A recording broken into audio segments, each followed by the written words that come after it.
What's good, YouTube? We back for another video, man. And before I get into it, man, I hope you guys have been locked in. I hope you guys have been taking care of yourselves, man. So, listen, man. This video that I'm about to make, man, is honestly very important, okay? So, I'm going to need y'all to lock in for this video, all right? Because I'm about to be spitting some real shit in this video. You know what I mean? Like, I want y'all to understand, man, that what I'm about to tell y'all, man, is for real, okay? So, as y'all see by the title, man, social media has completely ruined relationships, modern day relationships, whatever you want to call it, man. Okay. And there's so many reasons as to why that is. Okay. But I'm going to just go ahead and start, and I'm going to jump from there. Right. So, as y'all know, man, honestly, dating in this generation is probably been the hardest it's ever been. It's probably been the most cooked dating market it's ever been in a long time.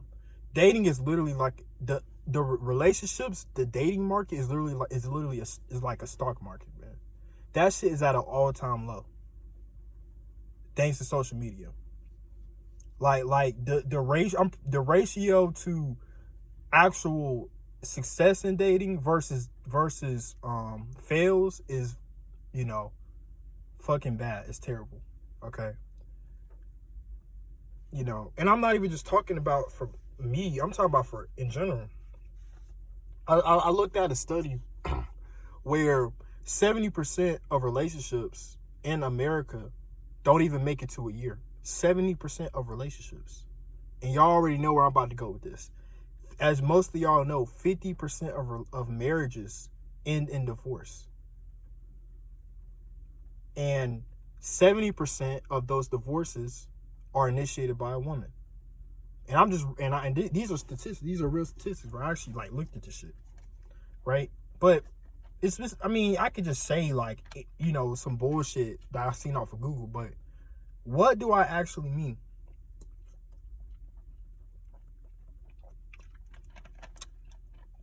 So when it comes to dating, right? The reason why a lot of people, let me backtrack, right? When I first got my heart broken by my very first ex, right? I was 16. I didn't get a girlfriend until an actual relationship until 16, right? I was talking to my homie, and I was basically telling him man, I don't know if I'm gonna do this shit no more, because I was heartbroken, right? She was the first girl that broke my heart. It was my canon event, as y'all know, right? That shit has to happen to every man. Every man has to go through this shit, and it was my turn. And I was telling him man, I don't even know if I could do this shit. This shit is fucked up. I don't want to deal with another girl and go through this shit all over again. Because I really didn't. That shit sucks. That heartbreak, bro, that shit sucks, bro. And I remember me and him was going back and forth on relationships, Basically, he was trying to convince me to keep trying, he's a good homie for that, right? But I was trying to convince him that it was no point, because at this point, all the girls that I have tried to talk to up until my ex has all failed. So why in the world would I keep trying if I'm going to continuously get hurt?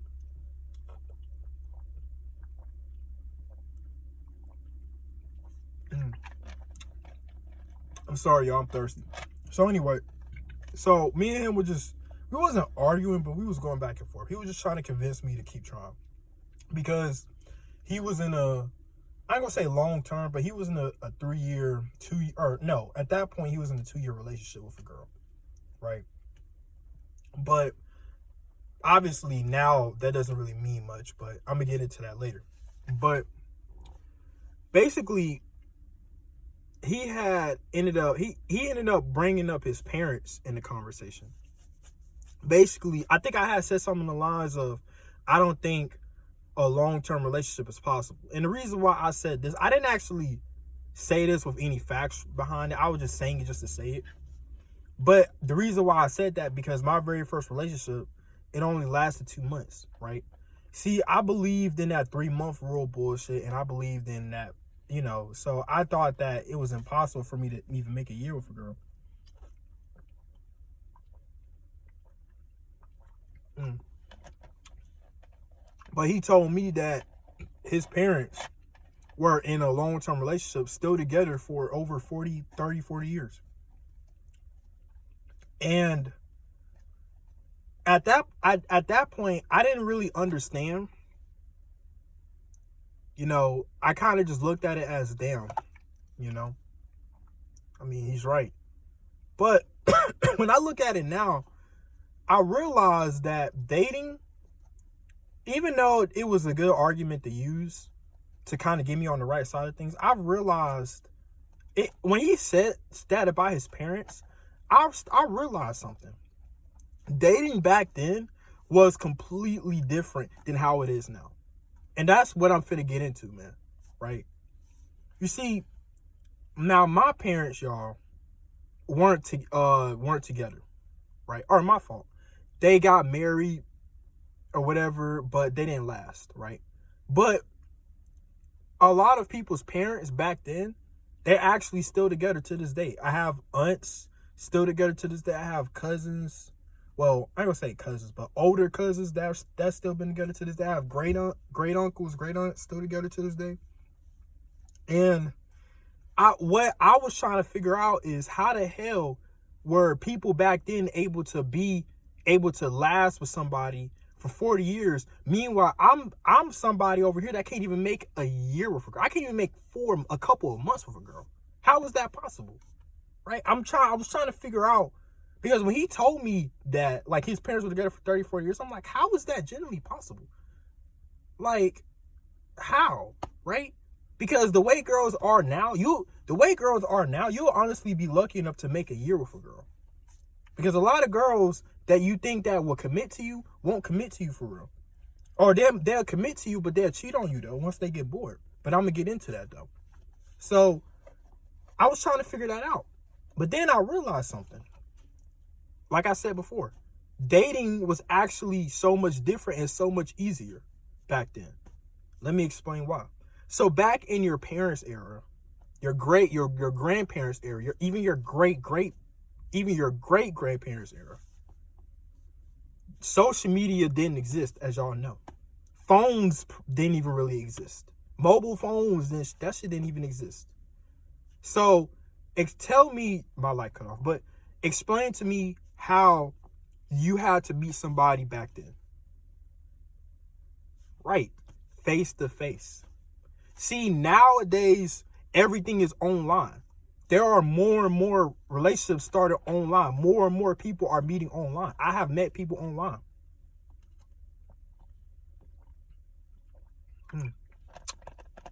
Dating apps are not a thing. But back then, you had to meet somebody face to face. Now, what does that mean? So, I'm not finna sit here and try to, genderize anybody or try to like make this blame it all on one gender. But I'm just gonna talk from a male perspective, okay? So if there's any girl watching this, don't get offended because I'm not talking about you, But I'm gonna talk about this from a male perspective. But if you were in that era as a woman, it was the reason why relationships are so hard now is because women are no longer in scarcity. What does that mean? That means that if you're a woman or if a girl is attractive, she don't even have to go outside anymore. She can easily sit back, post cute pictures of herself, and literally get free attention from niggas that she never even seen in real life. And could talk to them and date them if she wanted to. It's that easy. Nowadays, you can meet somebody from over across the world, from a different state. Back then, you couldn't do that. You was only bound by the people in your area, and you was only bound by going outside. So the only way a woman could meet a man back then, well, number one, school, right? School was majority of how most people met back then. But if not school, work. And for whatever reason, if those two didn't work out, You had, you kind of was cooked as a girl, because you had to go out as a woman and go to some type of event and hope to God that a dude will approach you, basically. I'm not even going to say even an attractive dude, because women weren't as picky back then as they were now, because women couldn't be picky back then. You see, social media has changed dating to the point where women are so overly picky. I'm gonna give y'all an example. A lot of women obsess over height. A man has to be this feet tall. And I'm not saying all women are like that, but y'all see the stereotype, bro. A dude has to be 6'4", 6'5". He gotta be this, he gotta have money, blah, blah, blah, blah, blah. Right? Y'all heard it all. Right? But back then, women weren't saying that shit. And why do you think they weren't? Because they knew they couldn't. Okay? Women took what they can get. Okay? And assuming that women were still shy to approach men as they are now, which majority of them, I ain't gonna even say shy, but majority of women, of course, are not going to be the ones approaching. Right? Men were always the ones approaching women. They had to kind of just look pretty. Back then, they literally had to rely on their looks. That's all they had. They didn't have no status. They had to solely rely on their looks back then, just to hopefully get approached by a dude. And even if he wasn't attractive, oh well, she didn't care about that, because at the end of the day, the fact that a dude gave her the time of attention meant the world to her. Because, like I said before, women were in a very deep scarcity. You know what I mean? So, but now it's not like that. So what does that mean? I'm going to talk about long-term relationships, okay? So a lot of long-term relationships actually thrived back then, meaning that people were together for long times. Because cheating was very rare. Problems very rarely happen. Why was that? Because both men and women at that time knew their roles. I feel like now men and women have lost their roles. Like, women are supposed to be submissive by nature, okay? They're supposed to be the ones taking care of the kids and nurturing and cooking, cleaning, all that shit, right? And the men are supposed to be the providers, right? And they understood that role, right? Women back then were stay-at-home moms. They didn't go nowhere. What does that mean? That means that back then, men could honestly rest easy and go to work and do what they had to do, knowing that their girl was not cheating on them. Nowadays, bro, if you leave your girl and you go somewhere, bro, you kind of have that thought in your mind that she's probably on Instagram texting a nigga. She's probably on Snapchat texting a nigga. You never know, bro, because it's that easy. But back then, it wasn't as easy. If you wanted to cheat, you had to do it in person once again, because that was the only way to meet somebody. Everything was done in person. Okay? So, and I'm not saying that cheating didn't happen. Of course, it still happened. But think about how less likely it was back then. Right? So, hold on, y'all. So, what ended up happening was that because cheating was very low back then, because, and plus, like I said, women were stay-at-home moms, so they didn't really go nowhere. They didn't, women were a lot more loyal. And men were a lot more like trustworthy of their girls. Everything flowed perfectly. The man was the worker, taking care of everything, and the woman was a stay-at-home mom, taking care of the house and shit like that, right? Everything was all good, right? That's why a lot of relationships back then actually worked. A lot of marriages worked. And women actually respected their men back then. Men respected their women back then, okay? Because social media wasn't a thing. There was no stereotypes. You didn't have to be a certain thing. They didn't have to worry about, them using, a man using a a woman using them for their money or their resources. A woman didn't really have to worry about a man using them for their body, right? They loved each other for who they were, okay? Nowadays, it's hard to tell if somebody is genuine about you or not. Because if you a girl, let's say you an attractive girl that got a nice body, it's going to be hard for you to be with somebody and know if they really fuck with you for you or they fuck with you because they want to smash.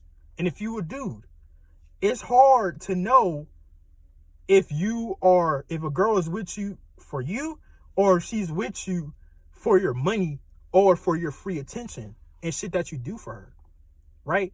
Relationships now is more about benefiting one person. A relationship is supposed to be a two-sided thing. It's supposed to be a partnership. That's why I never liked the idea of the 100-0. I'm a believer of 50-50 because I feel like, and 50-50 doesn't mean split half, okay? The reason why I believe in 50-50 instead of 100-0 is because, yes, the man is supposed to be the provider, but a lot of people mistake being the provider for meaning do everything. That 100-0 means that the man does everything, puts all the effort to the relationship, puts all the effort to everything, and the woman does nothing. That don't sound like an actual good relationship to you. An actual healthy, good relationship is where both man and woman put equal amount of effort into a relationship. You know what I mean? That's literally what that shit means. It doesn't mean one person is doing all the work while the other person sits back and does nothing. No. It means that both people are putting in the same amount of effort. And it also means that both people are ready to adapt or support each other if the other person falls.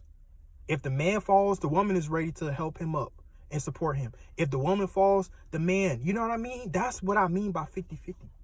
Okay? I'm not even talking about like dates and shit like that. I'm talking about in general. A relationship is a partnership. Y'all supposed to work as a team. Y'all supposed to build together. The man is not supposed to be the one doing all the work. It's supposed to be like this, not like this. That's how a relationship flourish. And men and women back then understood that.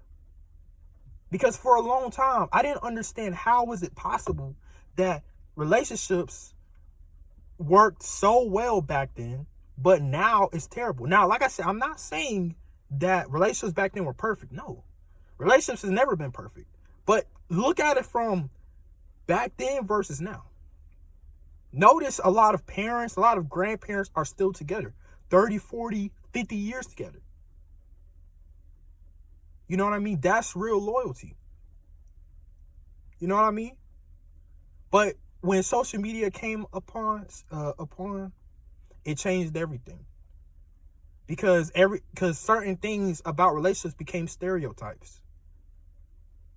Men, women started sexualizing shit about a relationship. Everything changed. There was new standards that were added in a relationship that I never knew about, that a lot of people didn't even know about. This shit has changed. Even marriage has changed. Okay? Guys, getting married in this generation is a death sentence. Because as y'all know, the marriage laws for us men is not on our side. A lot of women want marriage, but it's a huge risk on our part marrying a girl. Because at any point in time, she can divorce us anytime she feel like it and take half our shit. Now, y'all might be thinking, oh, but you can get a prenup. Prenups get thrown out, first of all. Because a girl can actually say to the judge, like, hey, he forced me to do it. Like, girls can do this shit. I've seen it. And on top of that, a prenup only covers what you have before the marriage. So if you was making money with her during the marriage, let's say y'all were building, y'all had a business together or whatever, or y'all had something in y'all name, whatever, that shit is hers, bro. That shit is hers. If y'all bought a house together when y'all were married, that shit is hers now. If y'all bought a car together, that shit's hers. Y'all got a business, hers. right? And I don't like that, but that's how it is. And it's all because of social media. Now, women and men have both lost the meaning of what a relationship really is. We got women nowadays only want the top 1% of men, the man that has the most money, the man that looks the best, the man that's the tallest, apparently. And another thing, too, women no longer like a nice guy because they want some type of, how can I put it, versatility in a relationship, and not the good kind. See, you can't even treat a girl good now, because if you treat a girl too good, now you're the nice guy, and now she's gonna get bored of you. She wants that difference in her relationship. But then she's the same girl that cries about how she can't stand that how niggas be treating her, and she don't understand why they do her like this. She deserve love. When she finally get it, oh, he's a sweet guy, but he's just too boring for me. Like, I want some toxicness. There's actually a girl that I know that legit said she loved arguing. I never heard some shit like that. I never heard a girl say that she actually loved conflict. She loved arguments. But hey, that's the new reality we live in. Okay? And see, I can go deeper and deeper and deeper into this shit, bro. But this is basically kind of the short and sweet 20-minute summed up part. I can really go deeper, man. Maybe if this video do good, I might make a part 2. But I'm going on this little rant because I want y'all to understand what I'm saying. That relationships have changed, man. It's not the same as it was back then. Being with somebody if you're with somebody for over a year, you're considered a free. Your relationship is considered the top 5% if you even make a year with a girl. 2 years, now you're at the top 2%. 5, 10 years, now you're at the top 1%. And that's only if the hedonic treadmill or the hedonic adaptation doesn't set in. What is hedonic adaptation? It's basically the process of of your brain resetting its dopamine system. I didn't even explain that right. Basically, your brain, the happiest moments that you have, the moments where you're emotionally stimulated the most, the moments where your dopamine is spiked up the most, your brain will get used to it over time the longer you do it, or the longer it experiences, and it will become the new normal, meaning that the thing that made you so happy before won't feel as exciting now. The thing that made you so excited, so happy, it won't feel that way. You know what I mean? So if you was with somebody when you first got with somebody, the peak of excitement, the peak of happiness, the peak of dopamine rush was there because it's brand new experiences for your brain. But after you've been with that person for a long time and your brain has gotten used to them and you've done everything with them that you could think of, it's gonna be hard for your brain to find any excitement because you've been with them for so long. Meaning that you have to continuously do new things with them and try new shit in order to keep the relationship interesting. And because of that is why most girls will get bored and leave. Because of that right there. But I just explained to y'all. At first, I didn't used to understand how girls would just get bored out of nowhere. I do now.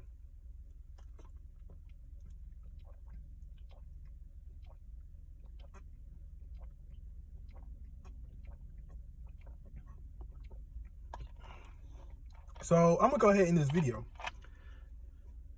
I just wanted to come on here and vent, man. Like I said, I might make a part 2, but just know, if y'all don't believe me, man, just look at relationships how it was back then. Probably talk to your parents. Ask your parents or grandparents, uncles, whatever, how they met and how they were able to keep their relationship so strong. And just wonder why your family members that are older were able to make it to 30 years, 40 years. But meanwhile, in our generation, you'll be lucky enough to make a month with a girl. I was right, a month. I've seen marriages now. People get divorced not even a year after getting married. I've seen so many marriages that happened this past 2-3 years. They literally didn't even make it a year. I actually have family that happened to family members. I have a cousin that was with this dude for 20 years.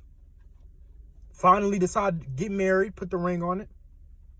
Divorced literally not even a year later. Seen this shit even on YouTube. Dudes talking about it. Divorced men coming on Fear's live stream, same thing. Divorced. Having to start all over because they lost half of their shit. It's tragic, man, but that's the reality. So yeah, I hope you guys enjoyed this video, man.